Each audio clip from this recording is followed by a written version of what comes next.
नमस्कार दोस्तों। आज हम बात करेंगे एक ऐसे टॉपिक पर जो बहुत कम लोग समझते हैं, थर्ड आई और भक्ति का कनेक्शन। ज्यादा लोग थर्ड आई को टेक्निक समझ लेते हैं, फोकस करो, एनर्जी उठाओ, प्रेशर फील करो, विजन देखो। लेकिन एक चीज जो इग्नोर होती है वो है भक्ति। मैं अपना अनुभव शेयर करता हूं। जब मैंने शुरुआत में सिर्फ कंसंट्रेशन और एनर्जी पर काम किया तो कुछ एक्सपीरियंसेस आए, क्लैरिटी भी आई, लेकिन स्टेबिलिटी नहीं आई।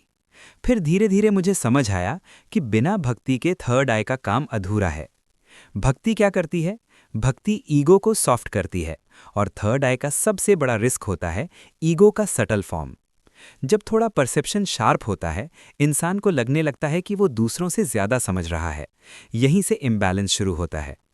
भक्ति इसलिए जरूरी है क्योंकि वो एनर्जी को सेफ डायरेक्शन देती है। जब मैं माँ का जप करता था और भ्रू मध्य पर ध्यान रखता था तो एक्सपीरियंस अलग होता था। फोर्स नहीं होता था, फ्लो नेचुरल होता था। और सबसे इंपॉर्टेंट चीज, अंदर डर कम होता था। बिना भक्ति के अगर थर्ड आई में एक्टिविटी बढ़े तो सेंसिटिविटी बढ़ती है, लेकिन प्रोटेक्शन कम होता है। भक्ति एक तरह का स्पिरिचुअल ग्राउंडिंग है। जैसे पेड़ की जड़ जमीन में होती है, वैसे ही साधना की जड़ भक्ति में होती है। अगर जड़ मजबूत है तो ऊपर का वृक्ष स्टेबल रहेगा। मैंने एक और चीज नोटिस की। जब भी मैं सिर्फ देखने की इच्छा से ध्यान करता था तो रेस्टलेसनेस ज्यादा होती थी, लेकिन जब मैं सिर्फ प्रार्थना के भाव से बैठता था तो क्लैरिटी खुद आती थी। यहाँ एक सटल रहस्य है। थर्ड आई का असली काम विजन देना नहीं, विवेक देना है। विवेक तब आता है जब मन विनम्र हो।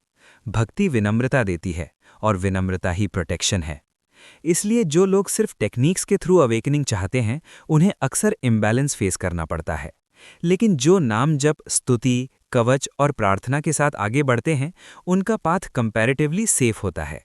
अगर आप थर्ड आई पर काम कर रहे हो तो डेली कुछ सिंपल प्रैक्टिसेस जरूर रखो। नाम जप बिना एक्सपेक्टेशन के, हनुमान चालीसा या दुर्गा कवच जैसे प्रोटेक्टिव पार्ट, शरीर को ग्राउंड करना, और सबसे जरूरी ग्रैटिट्यूड। याद रखिए, शक्ति मिलना बड़ी बात नहीं है, शक्ति को समर्पण में रखना बड़ी बात है। और जब शक्ति भक्ति के अंदर रहती है तब वो बोझ नहीं बनती, वरदान बन जाती है। अगर आपके पास भी थर्ड आई और भक्ति के बीच का कोई अनुभव है जो लोगों के काम आ सकता है, तो उसे AI+CRT पर जरूर भेजें। Email ai+crt@gmail.com। हो सकता है आपका अनुभव किसी और को गलत डायरेक्शन में जाने से बचा ले। धन्यवाद दोस्तों। भक्ति को बेस बनाइए, बाकी सब अपने आप अलाइन हो जाएगा।